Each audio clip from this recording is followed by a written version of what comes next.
নমস্কাৰ বন্ধুসকল, পোনপ্ৰথমে মই আপোনালোকক মোৰ ইগোটিক চেনেললৈ সকলোকে স্বাগতম জনাইছোঁ। মই কংকন নেগী। তো বন্ধুসকল, মই আজি আপোনালোকৰ আগত লৈ আনিছোঁ যে কেনেধৰণে আপোনালোকে GST লগাই পাৰ্চেছ কৰিব। তো বন্ধুসকল, GST বুলি কওঁতে আমি যদি লোকেল পাৰ্চেছ কৰোঁ তেতিয়া আমি ভাউচাৰ এণ্ট্ৰি কৰিম, অৰ্থাৎ GST লাগিব CGST আৰু SGST। আৰু যদি আমি আউট অফ ষ্টেট বস্তু এটা কিনি আনো তেতিয়া আমাৰ IGST লাগে। এতিয়া মই যিটো ভিডিঅ' আপোনালোকৰ মাজত লৈ আনিছোঁ, সেই ভিডিঅ'টোত আপোনালোকে লোকেল পাৰ্চেছ কেনেকৈ কৰিব তাৰ ওপৰত মই ভিডিঅ'টো লৈ আনিছোঁ, আৰু আউট অফ ষ্টেট কেনেকৈ পাৰ্চেছ কৰিব সেইটো মই নেক্সট ভিডিঅ'টোত মই আপোনালোকৰ মাজত লৈ আনিম। তো আজি লৈ আনিছোঁ যে আপোনালোকে কেনেধৰণে লোকেল পাৰ্চেছ কৰিব GST লগাই। তো বন্ধুসকল, ভিডিঅ' ষ্টাৰ্ট কৰাৰ আগতেই মই আপোনালোকক এটাই ৰিকুৱেষ্ট কৰিব বিচাৰিছোঁ, যদি মোৰ চেনেলটো এতিয়ালৈকে ছাবস্ক্ৰাইব কৰা নাই প্লিজ ছাবস্ক্ৰাইব কৰি দিব। লগতে মোৰ ভিডিঅ'সমূহ চাই যদি ভাল লাগে প্লিজ শ্বেয়াৰো কৰিবলৈ নাপাহৰিব।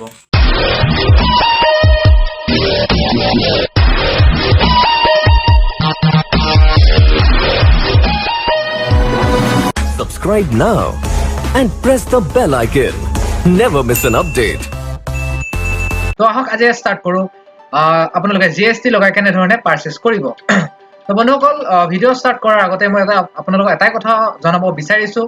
যে GST বুলি কওঁতে আমাৰ দুটা ধৰণৰ GST আছে। আমি যদি লোকেল পাৰ্চেছ কৰোঁ তেতিয়া GST আমাৰ অৰ্থাৎ কি ধৰণৰ GST লাগিব সেইটো হৈছে CGST আৰু SGST। ঠিক আছে, লোকেল পাৰ্চেছ। যদি আমি বাহিৰৰ পৰা বা এখন আমি আউট অফ ষ্টেটৰ পৰা বস্তুটো কিনো তেতিয়া আমাৰ লাগিব IGST। ঠিক আছে, তো আপোনালোকক দেখুৱাইছোঁ লোকেল পাৰ্চেছ কৰি আপোনালোকে কেনেধৰণে GST লগাই পাৰ্চেছ কৰিব। তো প্ৰথমতে আপোনালোকে কি কৰিব, কীবোৰ্ডৰ পৰা আপোনালোকে প্ৰেছ কৰিব F11, কাৰণ আমি GST অপশ্যনটো এনেবল কৰি ল'ব লাগিব। তো F11 প্ৰেছ কৰি ইয়াতে যাব, ষ্টেচনাৰী এণ্ড টেক্সেছ এইটো দেখুৱাই আছে, ষ্টেচনাৰী এণ্ড টেক্সেছ এইটো আপোনালোকে চিলেক্ট কৰিব, এইটো ষ্টেচনাৰী এণ্ড টেক্সেছ। তাৰপিছত এণ্টাৰ প্ৰেছ কৰিব। এণ্টাৰ প্ৰেছ কৰাৰ পিছতেই ইয়াতে দেখুৱাই আছে এইটো enable to and goods and services tax, অৰ্থাৎ আমি যিটো কওঁ GST। তো এইটো আমাৰ য়েছ কৰিব লাগিব, মোৰ অলৰেডি য়েছ হৈ আছে। Y প্ৰেছ কৰি আপোনালোকে এণ্টাৰ প্ৰেছ কৰিব। তাৰপিছত ছেট অল্টাৰ GST ডিটেইলছ সেইটো য়েছ কৰিব। য়েছ কৰাৰ পিছত এণ্টাৰ প্ৰেছ কৰিব। কৰাৰ লগে লগে আপোনালোকৰ আগত এটা উইণ্ড' এক্সট্ৰাকৈ খোলা যাব, যিটো GST ডিটেইল আমি ইয়াত ইনক্লুড কৰিব লাগিব। তো GST ডিটেইলছ আহিছে। তো GST ডিটেইলছত আপোনালোকৰ ষ্টেট যিটো হ'ব সেইটো চিলেক্ট কৰিব। চিলেক্ট কৰাৰ পিছত ৰেজিষ্ট্ৰেশ্যন টাইপ ৰেগুলাৰ থাকিব। GST নাম্বাৰটো আপোনালোকে ইয়াত মই ইয়াত যিকোনো এটা বহাই দিছোঁ। তো ইয়াত কি কৰিব, GST নাম্বাৰটো বহাব। আৰু ইয়াত আমাৰ দেখুৱাই দিয়ে যে GST নাম্বাৰটো কেনেধৰণৰ হ'ব, ফৰ এক্সাম্পল দিয়া আছে। তো এই ধৰণে আমি কি কৰিব লাগে, GSTটো আমি ইয়াতে ইনক্লুড কৰিব লাগে, যিটো GST আপোনালোকৰ হ'ব। তাৰপিছত কি কৰিব, এণ্টাৰ প্ৰেছ কৰিব। এপ্লিকেবল আপোনালোকৰ যিটো GST হৈছিলে, GSTটো আমাৰ এপ্লিকেবল কেই তাৰিখৰ পৰা আহিছিলে, 1 জুলাই। তো মনত ৰাখিব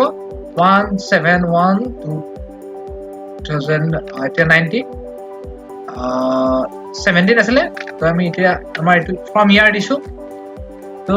এপ্লিকেবল হৈছিলে কেতিয়াৰ পৰা আমাৰ GST, এইটো 1 জুলাই। তাৰপিছত এণ্টাৰ প্ৰেছ কৰিব। তাৰপিছত এগেইন এণ্টাৰ। তাৰপিছত আমি যদি ইয়াত এনেবল টু GST চাৰ্টিফিকেশ্যন যদি দিব বিচাৰোঁ দিব পাৰে, নিদিলে ন' কৰিব। আৰু যদি আপোনালোকে ইয়াত set alter GST rate detail, আপোনালোকে ইয়াতো কি কৰিব পাৰে, এইটো অপশ্যন য়েছ কৰি যিটো আপোনালোকৰ GST কি হ'ব, ৰেট যিটো আমাৰ ইণ্টিগ্ৰেটেড টেক্স হয়, সেই টেক্সৰ ৰেটটো আপোনালোকে ইয়াতে ইনক্লুড কৰি দিব পাৰে য়েছ কৰি। তো এইটো আমাৰ ইনক্লুড থাকিব লাগিব ইয়াতে। মই দেখুৱাই দিছোঁ জুম কৰি আপোনালোকক।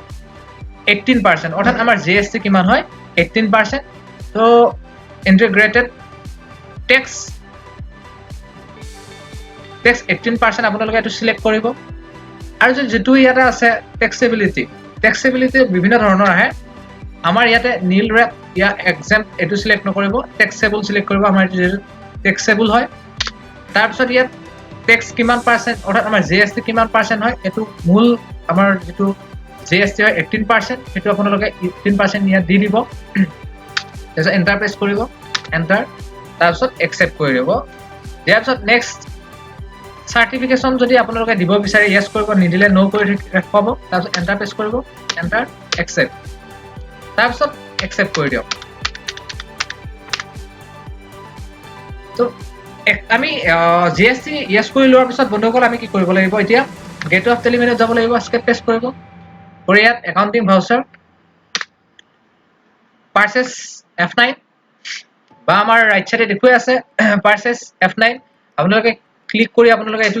লৈ ল'ব পাৰে বা কিবোৰ্ডৰ পৰা শৰ্টকাটটো হৈছে F9 ঠিক আছে তো সাপ্লাই ইনভয়েসেস নাম্বাৰ যেটো আমাৰ সাপ্লাই ইনভয়েসেস নাম্বাৰ হ'ব সাপোজ যে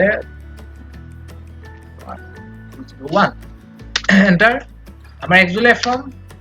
দেন এটা পাৰ্টিস আমি কাৰ পৰা পাৰ্ট কিনি আনিম যেটো পাৰ্টিৰ পৰা কিনি আনিম ইয়াত আপোনালোকে এটা পাৰ্টিৰ নাম ইয়াত ইনক্লুড কৰিব তো অল্টাৰ সি পেস্ট কৰিছো মই ক্ৰিয়েট কৰিবৰ কাৰণে suppose this is electronic enter এটা হ'ব Sunday editors তো মেইলিং ডিটেইলছত বন্ধুসকল মনত ৰাখিব মই এতিয়া যেটো জিএসটি দেখুৱাব গৈছো জিএসটি লগত পাৰচেজ কৰিব গৈছো তো মই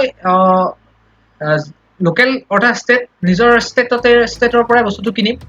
তো এইটো কাৰণে মই এছামে ৰাখিছো ইয়াত যদি আউট অফ ষ্টেটৰ পৰা কিনে তেতিয়া ষ্টেটটো চেঞ্জ কৰিব লাগিব তো মই এটা কিনিম এই ষ্টেটৰ পৰাই কিনিম তো ইয়াত ষ্টেটটো সাম ৰাখিছো তো পিন কোড ইয়াতে জি হ'ব এন্টাৰ provide bank details যদি bank detail ইয়াত provide কৰিব বিচাৰে yes কৰি provide কৰিব enter set GST details যদি দিব বিচাৰে yes কৰি ৰাখিব এটো তাৰ পিছত yes কৰিবই লাগিব yes কৰিব কৰাৰ লগে লগে আপোনালোকৰ ইয়াত দেখুৱাইছে GST details তো GST detailsত আপোনালোকে registration type টো কি হ'ব যদি ৰেগুলাৰ হয় ৰেগুলাৰ unregistered হলে unregistered সিলেক্ট কৰিব সো কনজিউমাৰ হলে কনজিউমাৰ সিলেক্ট কৰিব তো মই unregisteredৰ ওপৰটো নেক্সট ভিডিওটো লৈ আহিম এতিয়া ৰেগুলাৰ যেটো GST ৰেগুলাৰ থাকিব হেতু ওপৰত মই দেখুৱাইছো তো GST ৰেগুলাৰ হলে ৰেগুলাৰ সিলেক্ট কৰিব আৰু unregistered হলে কেনেকৈ কৰিব লাগে হেতু মই নেক্সট ভিডিওটো আপোনালোকৰ মাজত লৈ আনিম তো ৰেগুলাৰ সিলেক্ট কৰিব এতিয়া ৰেগুলাৰ পিছত আপোনালোকৰ যেটো GST 3 নম্বৰ হ'ব কিনাটাৰ আমাৰ তাৰ পৰা আমি GST 3 নম্বৰটো ইয়াত দিব লাগিব তো 3 নম্বৰটো yes কৰিছো লিখিলো আৰু ইয়াত ডিজিটটো দেখুৱাই দিছে কেনেকুৱা ধৰণে আমাৰ ইয়াত GST 3 নম্বৰটো হ'ব ইয়াত দেখুৱাই দিছে এক্সাম্পল ফৰ এক্সাম্পল মই এতিয়া এনে এটা দি দিছো ইয়াতে enter party type not applicable ৰাখিব is a e-commerce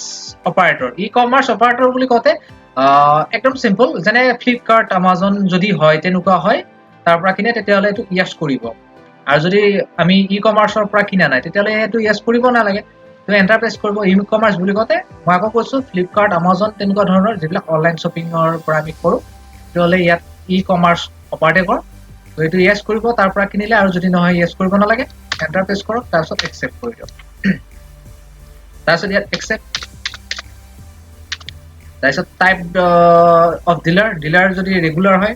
regular select কৰিব আনৰেজিষ্টাৰ্ড হলে আনৰেজিষ্টাৰ্ড সিলেক্ট কৰিব তো এতিয়া ৰেগুলাৰ সিলেক্ট কৰি দিছো তো পাৰ্চেজ লেজাৰ একে লিখিব লাগিব purchase alter C page purchase with GST example GST at the rate 18% আমি কিমান পার্সেন্ট হয় এটো দিব লাগিব GST 18% হয় আন্ডার এটো পার্চেজ অ্যাকাউন্টস সিলেক্ট কৰিব এন্টাৰ তাৰ পিছত বন্ধুসকল এটো চাব আপোনালোকে GST applicable এটো applicable কৰিব enter set alter GST details যদি দিব বিচাৰে এটো yes কৰিব অলৰেডি মই দিয়ে দিছো এটো ইয়াত নিদিলেও কথা নাই আৰু যদি দিব বিচাৰে নেচাৰ অফ ট্ৰানজাকচন এটো আপোনালোকে yes কৰাৰ পিছত নেচাৰ অফ ট্ৰানজাকচন টো কি দিব নেচাৰ অফ ট্ৰানজাকচন টো দিব পাৰ্চেজ ট্যাক্সেবল যদি আমি লোকেল পাৰ্চেজ কৰো এটা পাৰ্চেজ ট্যাক্সেবল হ'ব ইয়াৰ পৰা আৰু যদি আপোনালোকে কি কৰে আউট অফ ষ্টেটৰ পৰা কিনে তেতিয়া ইয়াতে আছে ইন্টাৰষ্টেট পাৰ্চেজ ট্যাক্সেবল ঠিক আছে এটা আমি লোকেল পাৰ্চেজ কৰিছো অৰ্থাৎ এটো আমি নিজৰ ষ্টেটতে কিনিম তেতিয়া হলে পাৰ্চেজ ট্যাক্সেবল হ'ব নিজৰ ষ্টেটত কিনিলে তাৰ পিছত এটো আমাৰ পাৰ্সেন্ট কিমান হ'ব ইয়াত আমি দিব লাগিব 18% এন্টাৰ তাৰ পিছত টাইপ অফ সাপ্লাই এটো আমাৰ গুডস হ'ব এন্টাৰ ব্যাংক যদি আপোনালোকে নালাগে এইবিলাক মন ৰাখিব একসেপ্ট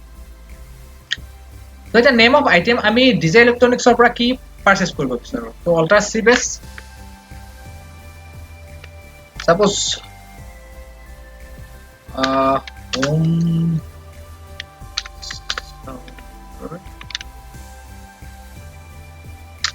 enter under primary থাকিব unit to আপোনালোকে কি হিচাপত আনিব piece তো alt c press কৰি piece to create কৰিব this enter already মোৰ আছে so ইয়াত already exists বুলি আহিছে তো মই স্কিপ কৰাই দিছো তো unit to create আছে select কৰিছো applicable কৰিব goods enter accept quantity কিমান আনিব এটা quantity লিখক example লিখক পিছ আনিছো পাৰ পিছত আমি আনিছো 4000 enter আৰু কিবা আনিব বিচাৰে alt c press তো আমি ইয়াত LCD TV piece হিচাপতে আহিব piece select enter accept তো next আমি ইয়াত আনিছো 50 piece per piece 8000 enter তো enter press কৰি আহো এতিয়া তলত আৰু একো নানিলে আৰু একো যদি নানো আমি enter press কৰি তলত আহিব লাগিব টোটেলৰ তলত এটো মনত ৰাখিব বন্ধুসকল বহুতে কি কৰে আইটেমৰ তলতেই GST লগাই দিয়ে তো আমি কি কৰিব লাগে যেতিয়া আমাৰ আইটেমটো কিনা হ'ব এই দুটা আমি আইটেম কিনিম তেতিয়ালে কি কৰিব লাগিব GST লগাবৰ কাৰণে আকৌ আইটেমৰ তলত থাকিব নালাগিব তো enter press কৰি কি কৰিব লাগিব আমি তলত নামি আহিব লাগিব ঠিক আছে enter press কৰিব কৰি তলত নামি আহিব টোটেলৰ তলত আহিব অৰ্থাৎ টোটেলৰ তলত আহি ইয়াতে আকৌ alt c press কৰি কি কি GST লাগিব ইয়াত লিখি দিব লাগিব সো एग्जांपल আমি লিখি মই দিছো ইনপুট এনেকৈ লিখিব ইনপুট CGST এটা আমাৰ 18% আছিল তো এতিয়া ভাগ কৰি দিব লাগিব CGST 9% and SGST 9% ঠিক আছে ইনপুট CGST @ 9% enter তাৰপিছত ইয়াতে আপোনালোকে সিলেক্ট কৰিব লাগিব ডিউটিজ টু টেক্সেস এন্টাৰ নতুনকল ইয়াত আমি ইনপুট CGST বুলি দিছো ইয়াত আমি কি কৰিব পাৰো ইনপুট বুলি নিদে পাৰছে CGST 9% হেনেকে দিব পাৰো তো CGST ডাইৰেক্ট লিখি দিব পাৰে 9% জনে জনেকে লিখে তো ইয়াত আমি মই লিখি দিছো एग्जांपल ইনপুট CGST পাৰছেছত যেটো ইনপুটে হ'ব তো ইনপুট লিখিব লাগিব ইনপুট CGST পাৰছেছত জনেকে আমি ভ্যাট লগাওতে লিখিছিলে ইনপুট ভ্যাট তো GST তো এটোই লিখিব পাৰে ইনপুট CGST একো না এটো লিখি দিব পাৰে তাৰপিছত ডিউটিজ টু টেক্সেস সিলেক্ট কৰাৰ পিছত আমাৰ ইয়াতে দেখুৱাই দিছে টাইপ ডিউটি টেক্স কি হ'ব এটা দেখুৱাই দিছে টু GST তো GST সিলেক্ট কৰিব এন্টাৰ তাৰপিছত এতিয়া যদি CGST হয় তেতিয়া টেক্স টাইপটো কি হ'ব সেন্ট্ৰাল টেক্স ঠিক আছে ইয়াৰ পৰা আপোনালোকে সিলেক্ট কৰিব সেন্ট্ৰাল টেক্স আৰু যদি ষ্টেট হয় অৰ্থাৎ SGST হলে state tax এটা CGST এটো আমাৰ আছে central tax 9% আৰু percent of calculation আপোনালোকে এটো লিখি দিব পাৰে 9% নিদিলেও নাই এটো তাত আহিয়ে যাব আৰু যদি লিখি দিব পাৰে কাৰণ আমি ইনপুট CGST 9% অলৰেডি লিখা আছে বা percent of calculate কিমান percent কৰিব এটো আপোনালোকে লিখি দিব পাৰে ইয়াত 9% example তাৰপিছত ইয়াত list of rounding method তো হ'ব normal rounding enter accept ঠিক আছে তো লগলগে ইয়াত দেখুৱাই দিছে কিমান পাৰ 9% কিমান খিনি ইয়াতে GST ইনক্লুড হৈছে ঠিক আছে তো নেক্সট আহিব CGST এন্টাৰ প্ৰেছ কৰিব ইনপুট CGST গৈছে তো আমি এবাৰ কৰিব লাগিব SGST @ 9% এন্টাৰ এটো ডিউটিজ টেক্স আছে থাকিব তাৰপিছত type of duty tax GST তো SGST টাইপ টেক্স টাইপ হ'ব state tax percentage of calculation মই অলৰেডি কৈছো কি কৰিব পাৰো লিখি দিব পাৰে নিলিখিলেও হৈ যায় এটা পাৰ্সেন্ট অটোমেটিক্যালি এটো ইনক্লুড হৈ যাব এন্টাৰ নৰমাল ৰাউন্ডিং হ'ব এন্টাৰ accept 99% টোটাল আমাৰ 18% আমি input CGST and input SGST আমি দুটা ভাগ কৰি দিব লাগে হেতুৱে কিন্তু আমি পাৰচেজ কৰোতে কি কৰিছিলো ইয়াতে GST কিমান পাৰ্সেন্ট হয় আমি ইয়াত পাৰচেজত দেখুৱাই দিছো সো ইয়াত 18% 99 কৰিব নোৱাৰো যেতিয়া আমি পাৰচেজটো কৰোতে আমি GST লগাব লাগিব তো কত কিমান পাৰ্সেন্ট লাগিব হেতু আমি দুটা ভাগত ভাগ কৰি দিব লাগে হেতু 99% তো 99% কিমান হ'ব লাগে ইয়াত আহি গৈছে তো বন্ধুসকল আমি গম পালো কেনে ধৰণে GST ইউজ কৰি কেনে আমি পাৰচেজ কৰিব লাগে অৰ্থাৎ GST বুলি কওঁতে CGST কেনেকৈ ইউজ কৰে LGST কেনেকৈ ইউজ কৰে তো যদি বন্ধুসকল মোৰ এই ভিডিঅ'টো চাই ভাল লাগিছে প্লিজ কমেন্ট কৰিব লাইক কৰিব শ্বেয়াৰ কৰিব তো নেক্সট মই আপোনালোকৰ মাজত লৈ আনিম যে GST লগাই আকৌ কেনে ধৰণে আপোনালোকে চেল কৰিব ঠিক আছে তো আজিলৈ এৰিছো এইখিনিতে ধন্যবাদ